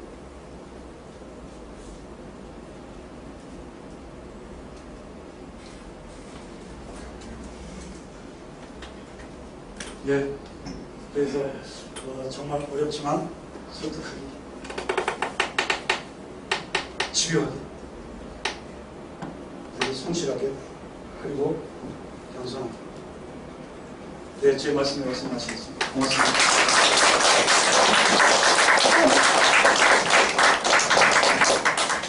뭐 질문하시거나 그러세요.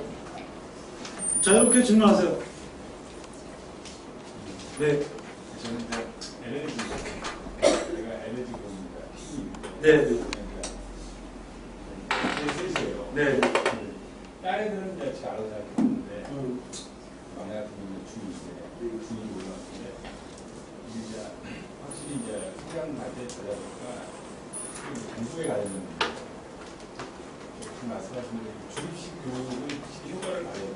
외우는 그냥 걱정은 많은데, 지금 말씀하신 대로 그게 저도 옳지 않다는 걸 아는데 말씀하신 대로 그렇게 소프트나 열린 이런 게 사실은 저걸 하게 되면은 공주 그런 식으로 이제 만약에 이끌려고 노력하면은 사실은 아직 훈련이 안 돼 있다 보니까 애들도 노는 걸 좋아하고 지금은 제가 20, 30년을 배운 거 너무 똑같더라고요. 항상 그런 거 암기만 하면 그냥 자기 생각하는 그 생각 자체가 없는데 그렇다고 무시하자니 또 그게 안 되고 너무 처가 더 걱정을 많이 하니까 어떻게 하면은 생각하는 사람으로서 물론 저는 툴은 있는데 말씀하신 대로 그걸 실천할 수 있는 방안이 있는지 제가 물론 부모가 변해야겠지만 방안이 있는지 방안은 없습니다. 선택해야 돼요. 방안이 없습니다. 그걸 어떤 이것도 하고 저것도 하고 뭐 황금 분할을 할 수 있는 이 길이 없어요. 선택하셔야죠. 다만 아이에게 스스로 선택하도록 해야 합니다. 부모가 강요하면 안 되죠. 이 길은 이렇다, 저 길은 저렇다. 이것을 제시하고 너는 뭘 선택하라 할 거냐. 다만 네가 선택하는 권은 줄기지만 네 선택에 따른 책임은 네가 져야 한다. 이거죠. 이게 자율성이고 그런 것이죠. 저는 물론 뭐 어려운 얘기겠습니다만은 근데 아이에게 중학교 2학년 이렇다면 우선 제일 먼저 보내고 싶은 거는 여행 보낼 겁니다. 네가 가고 싶은 데를 갔다 와라. 네 몸을 네가 스스로 움직여보는 내 몸을 내가 스스로 나의 선택과 의지에 따라서 움직여보는 경험 자체가 저는 우리 아이들에게 대단히 중요하다고 봅니다. 심지어는 자기 몸도 자기 마음대로 할 수 없는, 움직일 수 없는 이런 엄청난 지금 수용소에 갇혀 있잖아요, 우리 아이들이. 그러니까 그걸 벗어나도록 하는 거. 이것이 그 경험이든 여행이든 이런 면에서도 이 장점이라고 생각해요. 혼자 보내기 정리하면 친구가 없으면 할 수 없지만, 아니면 예를 들면 그 친척 중에 누가 있거나, 예를 들면 중학교 2학년생이면 예컨대 그 동생이 있다면 초등학교 5학년이나 이런 동생이 있다면 둘이 보내거나, 어딜 갈 것인가부터 왜 갈 것인가를 스스로 협의하기. 그런 경험이 저는 대단히 중요하다고 보죠. 그리고 그런 경험을 통하여 형성한 그런 그 자기 생각의 어떤 토대 속에서 선택할 수 있게 해줍니다. 제가 바라는 거는 나 이제 내가 스스로 책 보고 내가 여행하고 할 테니까 너 학교 안 가는데, 그게 제가 제일 바라는 상황이고, 솔직히 말씀드립니다. 네. 세월호 지금 전체적으로 언론에서 이제 그쪽으로 몰아가는 거 이 정도 하면은 굉장히 잘 자, 이런 식으로 하는 얼마 전에 교황 부동이 오셔가지고 그런 말을 하셨잖아요. 세월호 네, 이번을 노래는 유가족들의 앞에 서면서 이쪽에 정치적인 상황이죠. 그렇죠. 분명히 가져가는 게 어떻게 보면 한쪽에 대한 편협이지만 약한 자에게 더 힘을 실어주는 게, 애랑 어른이랑 싸우는데 나는 주의를 지켜야 되니까 공평하게 나를 해야 돼. 그렇게 이거 말이 안 되잖아요. 그렇죠. 네, 그런 생각을 가지고 조금씩 괜찮고 있는데, 네. 이런 것들 그 선생님 말씀처럼 집요하게 설득 이제 해야 되죠. 네. 잊으라고 하는 그런 주변의 시선과 땅이 하지 이제 그만 지겨워 이렇게 하는 그거를 이제 극복하고 깨 가시는 선생님의 열정은 어디서 나오시는지 그게 참 갑자기 질문이 나가서 떠나서 글쎄요, 그게 우선 이제 제가 이 말씀을 드린 것의 한 부분은 어쨌든 프랑스 사회에서의 어떤 그런 어떤 환경, 그런 어떤 역사적인 그 배경, 예를 들면 다 그 지식인들이 보이는 그런 어떤 그 상실성과 그리고 아주 적극성. 그러니까 가령 이제 그 역사가 이제 흔히 말하는 이제 지식인의 현실 참여의 역사잖아요. 그게 예를 들면 볼테르라든지 18세기 인물, 그 다음에 빅토르 휴고라든지 레미 제로버슨, 그 다음에 잘 아시는 에밀 졸라, 자큐즈, 나는 고발한다, 드리프스 사건 때, 그 다음에 장폴 사르트나, 그 다음에 최근 얼마 전까지 미셸 푸코라든지 이런 사람들의 어떤 전반적인, 또 얼마 전에 돌아가신 누굽니까, 스테판 에셀, 이런 분들이 보여주는 그런 그 맥락이 있죠. 그런 것에 비해 한국의 지식은 너무 점잖아요. 그리고 말씀하신 대로 없는 중립성을 지킨다고 하죠. 중립성 없는 거죠. 바로 너의 진영은 뭐냐? 중요한 거예요. 저기에서 분명히 말씀하신 거죠. 교정. 나의 진영은 여기다. 이 희생자 가족들. 이 내 진영이에요. 중립이 어디 가능합니까? 예를 들면 한국에서 정치적 중립을 강요받는 분들이 있죠. 공무원들, 교사들. 인간이 정치적 동물인데, 그 정치적 동물에게 정치적 중립을 얘기하는 것은 정치적 견해를 말살해. 너는 정치적 견해도 없다. 라는 것을 요구하는 것이죠. 그 얘기는 뭐냐? 결국 궁극적으로 지배 세력의 요구가 마치 그것이 중립이냐? 강제되는 그런 모습을 보일 수밖에 없습니다. 가령 18세기에 그 볼테르가 한 말 중에 제가 자주 인용하는 말인데요. 광신자들이 열성을 부리는 것도 수치스러운 일이지만 지혜를 가진 사람이 열성을 보이지 않는 것 또한 수치스러운 일이다. 그렇죠? 광신자들 얼마나 열성적인가요? 지금도 명동에 가면 8글자를 계속 반복적으로 하는 분들이 있지 않습니까? 예수천국, 다음에 그건 저는 아직 뭐 앞으로도 그럴 건데 그분들보다 더 열성적인 사람을 본 적이 없어요.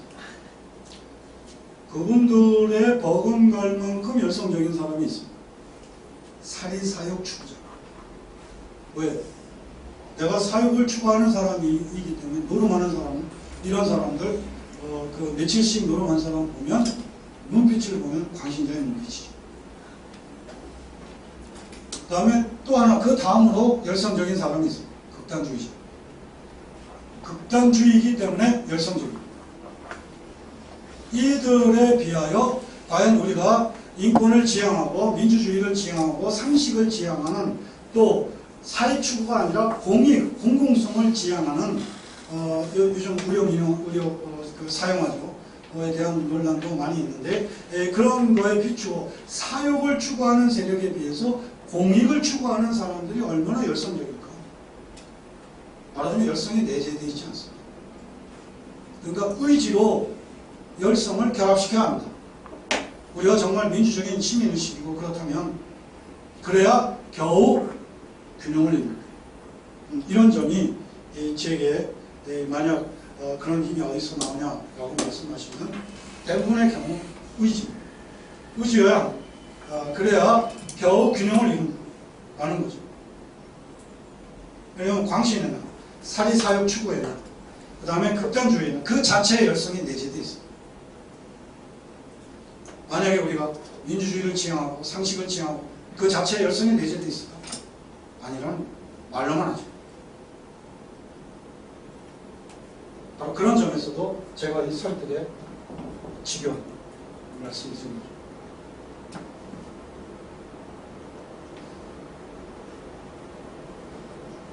네.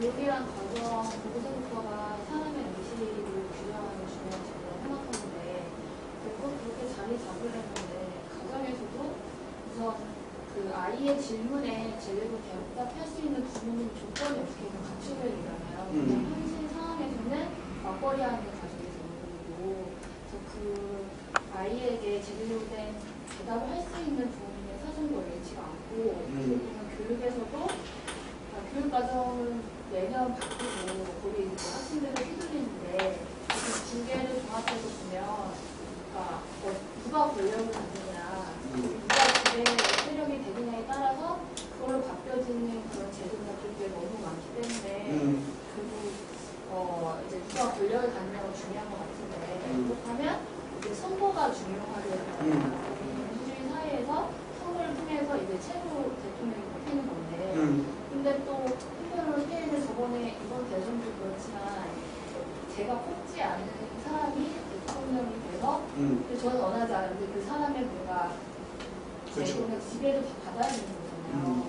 그래서 보면은 그 민주주의라는 것이 상당히 뭔가 모순점이 많은 것 같은데 그 민주주의에 대해서는 어떻게 또 생각하시는지.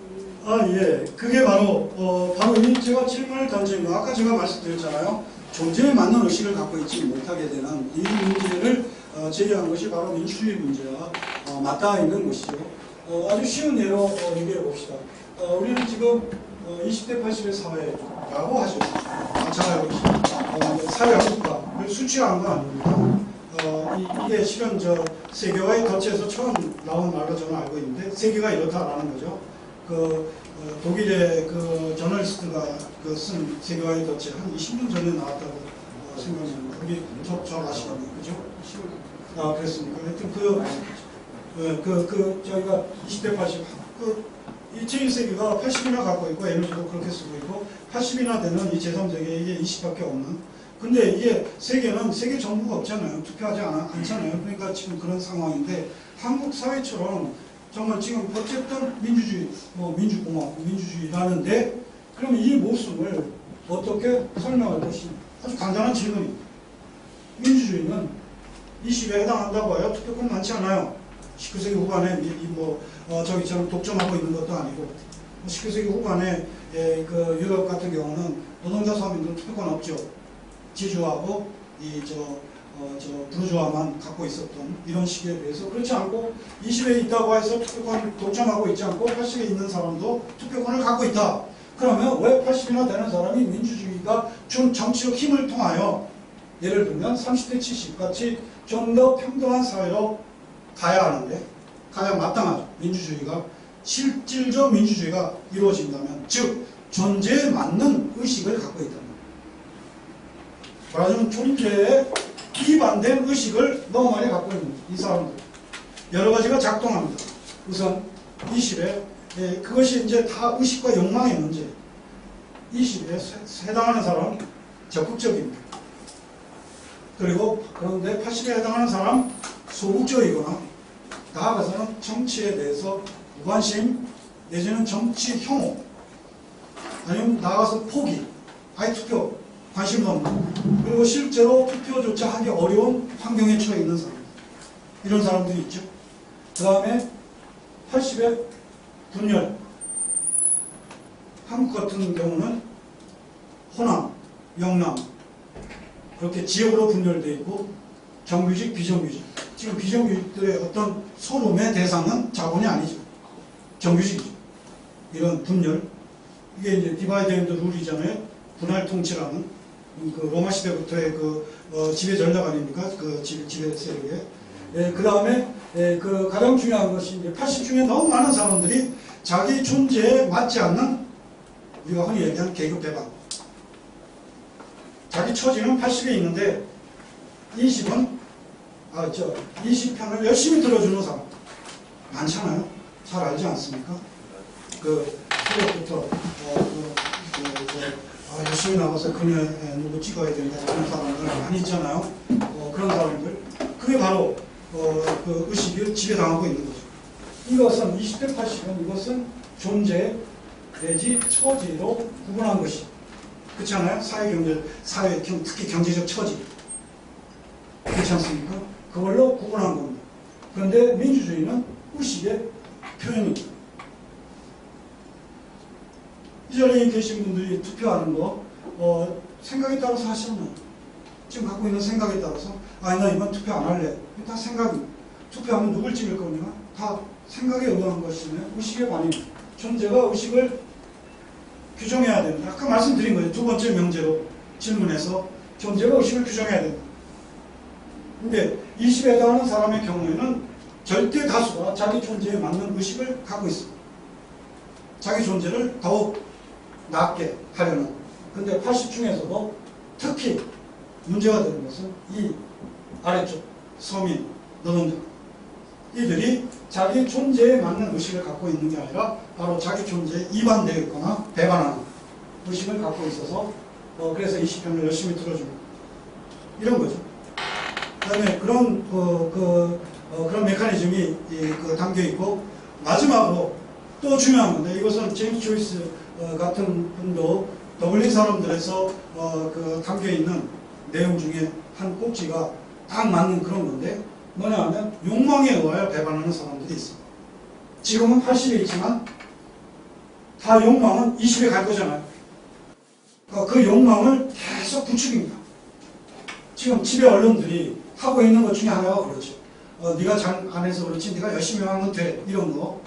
그래서 이 욕망을 부추김으로써 미리 이 20편을 들어주는 사람. 왜? 나중에 부자 될 사람들이니까 지금 세금 낼 거 없는 사람들인데도 증세에 반대합니다. 나중에 부자 될 거니까.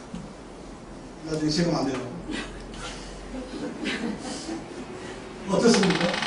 그리고 제가 학벌 없는 사회에서 활동하면서 지금 회원으로 활동하고 있는데 저는 이 학교 이 문제도 연관돼서 이런 유럽의 대학이 다 평준화되어 있잖아요. 우리처럼 이렇게 서열화되어 있는 게 특수한 모습인데 그래서 이제 이 해법 중에 하나가 바로 이 문제를 해법하는 해법 중에 하나가 당연히 물론 어려운 과제지만 대학 서열화를 혁파하는 문제다. 그랬을 때 그 서울대 폐지해야 되고 대학은 대학으로 남아야 되고 뭐 이런 인문학 중심의 이렇게 주장을 펴면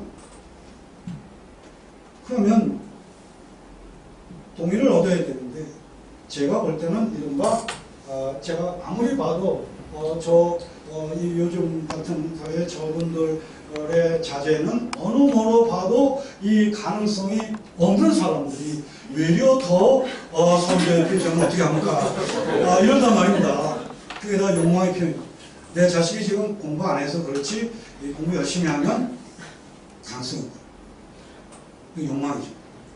그러니까 실현 불가능한 욕망을 부추김으로써 그래서 지금의 나의 계급적인 이런 것을 스스로 배반하게 만듭니다. 기재입니다. 바로 의식과 욕망입니다.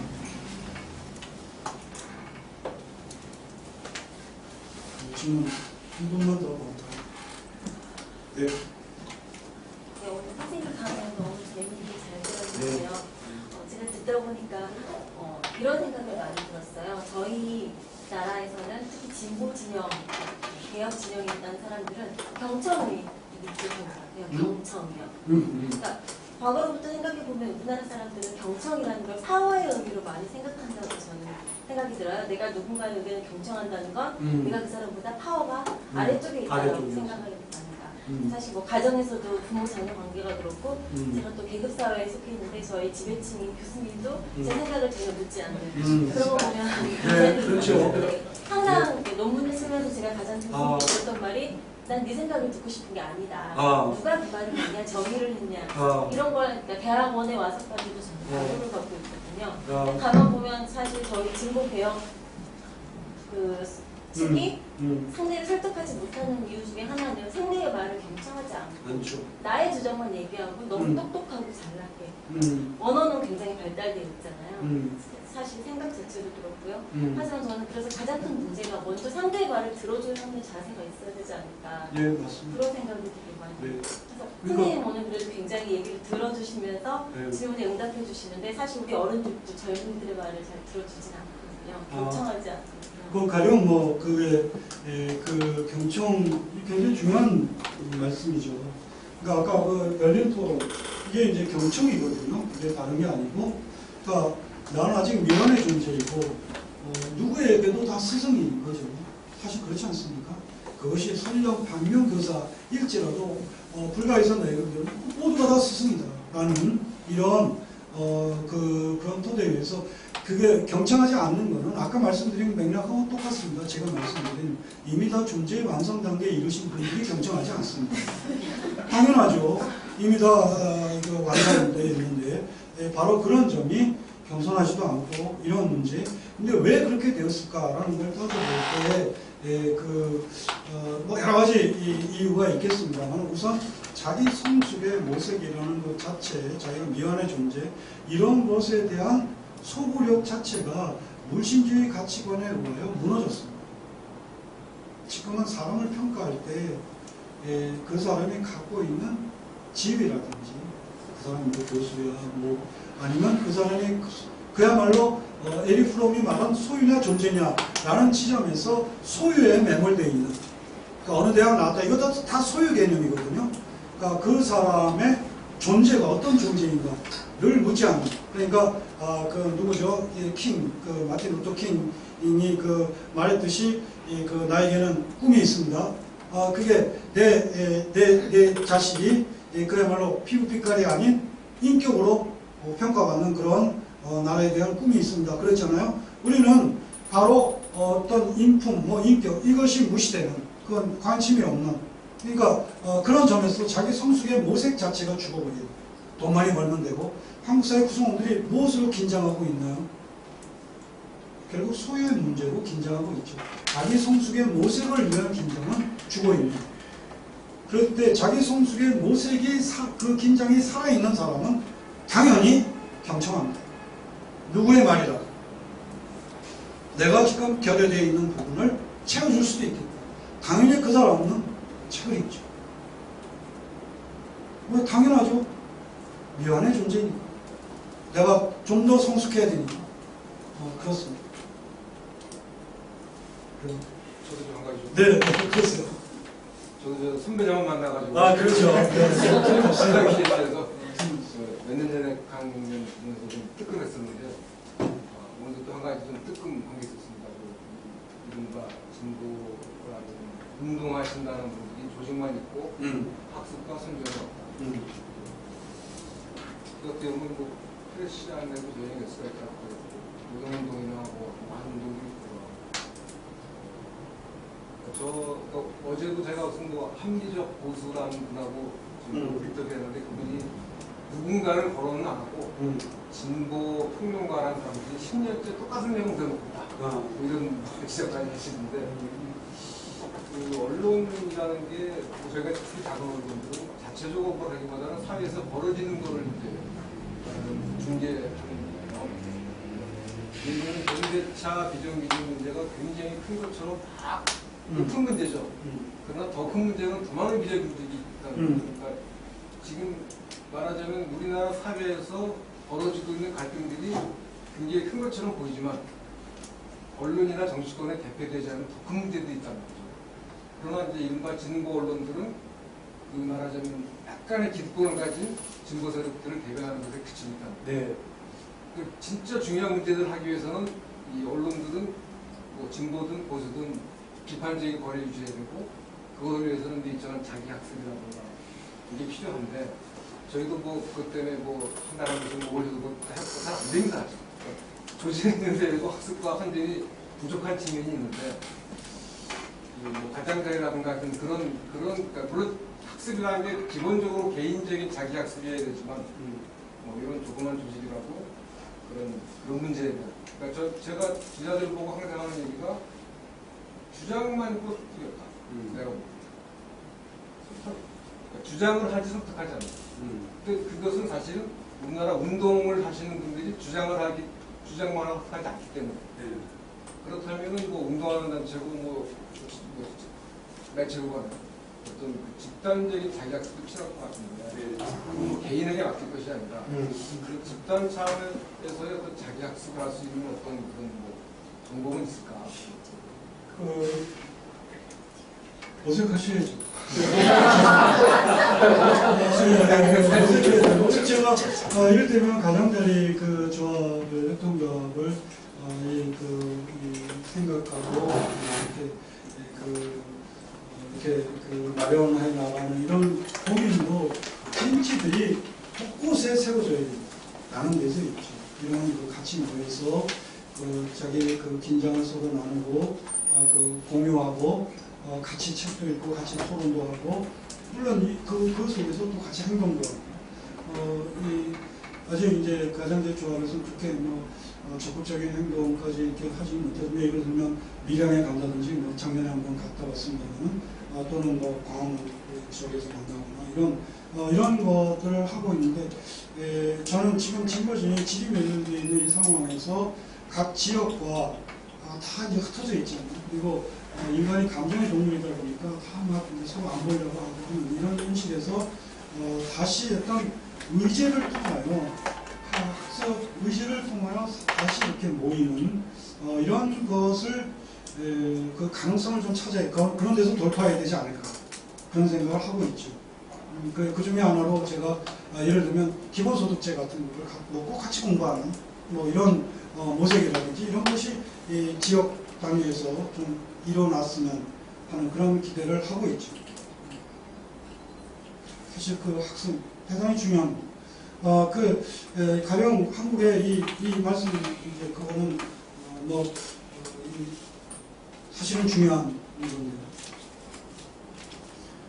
왜 공부 안 하는 것에 아까 제가 계속 말씀드렸습니다만 예를 들면 한국의 이 진보 진영의 특수한 모습이 있잖아요. 이 진영에서 그게 바로 민족주의 세력이 다른 나라 같으면 우파에 속하는데 한국은 민족주의 세력이 진보 진영에 속하면서 또 다수를 차지한다는 겁니다.